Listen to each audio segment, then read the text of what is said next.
আজ আমি তৈরি করলাম মিনি আউটডোর পন্ড। ফলের ক্যাটকে একটা প্লাস্টিক দিয়ে হালকা করে বেঁধে প্রথমে দিলাম মাটি, তারপর দিচ্ছি বালি, কনস্ট্রাকশন স্যান্ড, তারপর কিছু প্ল্যান্ট লাগালাম, বাকোপা, তার সঙ্গে অনওয়াট, সব প্ল্যান্টগুলো আস্তে আস্তে করে সেট করে দিলাম।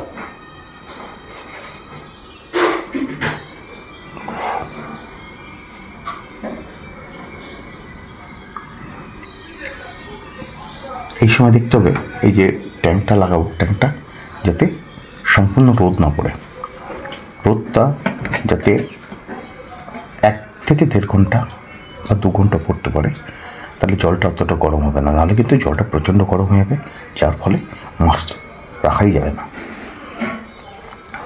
এখন পর্যন্ত আমি কোনো ফিল্টার দেবো না, দেখা যাক পরে যদি লাগে তখন দিতে হবে। এটা জাস্ট আমি গাপ্পি ফিশের বেবির জন্যই এই পন্ডটা বানানো হয়েছে। হর্নওয়াটগুলো আস্তে আস্তে করে লাগিয়ে নিই, তারপর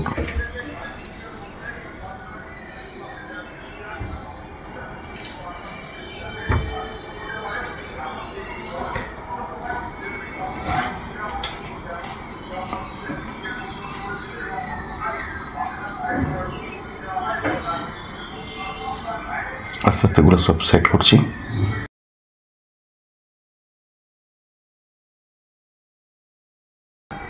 এবার আস্তে আস্তে করে জল ফিল করলাম, আর দিলাম একটা ডিপটুট। এটা আমারই তৈরি করা ডিপটুট, এর ভিডিও চ্যানেলে আছে, দেখতে ইচ্ছে করলে দেখে নেবেন, অসুবিধা নেই। এরপরে দিলাম প্যাথোস, রুট আছে, সেই রুটওয়ালা একটা প্যাথোস হালকা করে স্টিক করে দেবো, না বেঁধেই দেবো, বেঁধে দিলাম একটা প্যাথোস। এবার কিছু বাকোপা একটা কন্টেনারে লাগিয়ে রেখে দিলাম আস্তে করে। কন্টেনার বলতে বোতলটাকে কেটে তার মধ্যে ভার্মি কম্পোস্ট বালি দিয়ে বাকোপাটা দিচ্ছি।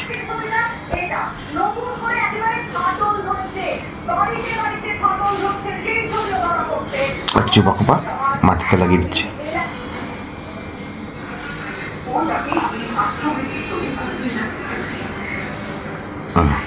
আস্তে আস্তে করে লাগিয়ে দিচ্ছি।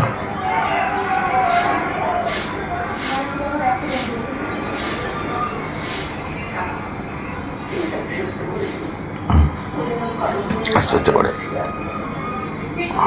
ঠিকঠাক করে লাগিয়ে দিলে তারপর আর উঠবে না, না হলে আস্তে আস্তে করে আবার লোড হয়ে যাবে। পেছনটা বাঁকা ছিল বলে ঠিক হচ্ছে না, এবার একটু ভেঙে দিই, আস্তে করে প্ল্যান্ট করে দিই। প্ল্যান্ট করে দিলাম, তারপর সব কাপড়গুলো প্ল্যান্ট করা হচ্ছে।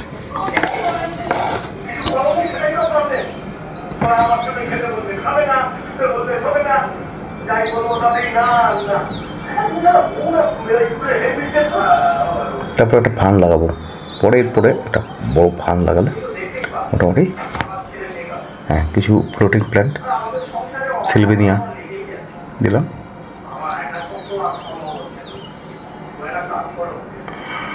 দেখুন কেমন লাগছে, ভালো লাগছে। যদি রোদটা আছে বলে একটা বোঝা যাচ্ছে না,